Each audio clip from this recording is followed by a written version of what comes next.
Europe has had its fair turnover of leaders in the past few months as well.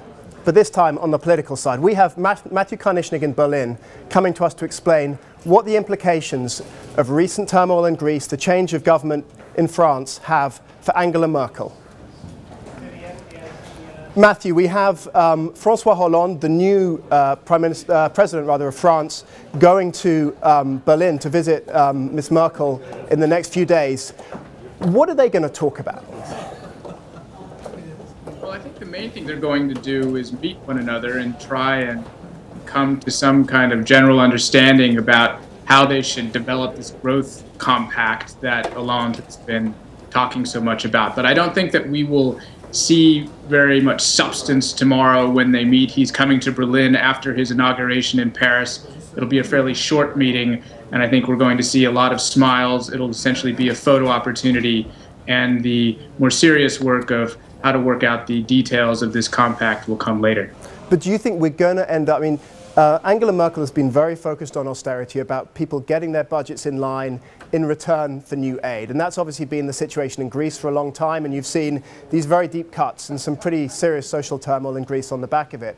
Hollande has come in with this growth push. I mean, are we going to see anything substantive change in Europe, or is it going to be basically the same policy with a bit of a sort of nod to growth?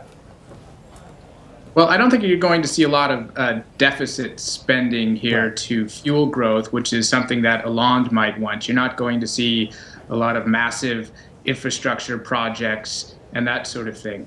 This is an important distinction here, because when Germans talk about growth and promoting growth, what they mean is labor market reform and other types of structural changes that people on the left in Europe generally are not very popular, want, obviously, because it increases in unemployment. And does Merkel, and one of the questions people are asking is, you know, she suffered a big defeat in local elections. You know, how much is that to do with austerity and actually people who are upset about her policy on this, and how much is it to do with other issues? Has it really weakened her hand when it comes to Europe, do you think? I think it has everything to do with other issues in Germany right now. I think it's less of a reflection on her European policies than domestic issues in Germany, because the way she's handled the Euro crisis is one area where she gets a lot of credit in Germany.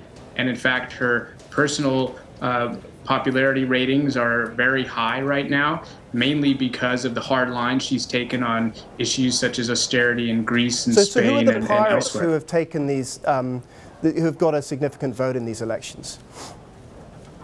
Well, the Pirates are a party that has a platform that really revolves around transparency.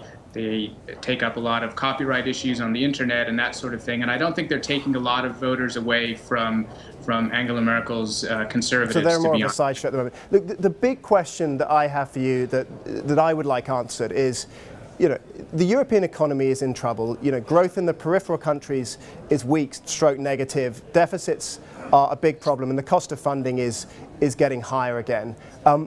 If ultimately the decision comes down to Angela Merkel as leader of the biggest, richest country in Europe, that she lets some countries start to leave the euro, and Greece would obviously be the first one if that were to occur, and potentially takes a risk of what that means for the German economy, would she go down that route, or would she be willing, do you think, ultimately to write a check that underwrites the whole of Europe and says, do you know what, we're just not going to let that happen, and if need be, we will fund these struggling countries through whatever it takes? Ultimately, if that decision has to be made and they can't kick it off forever, which way do you think she ends up going on that?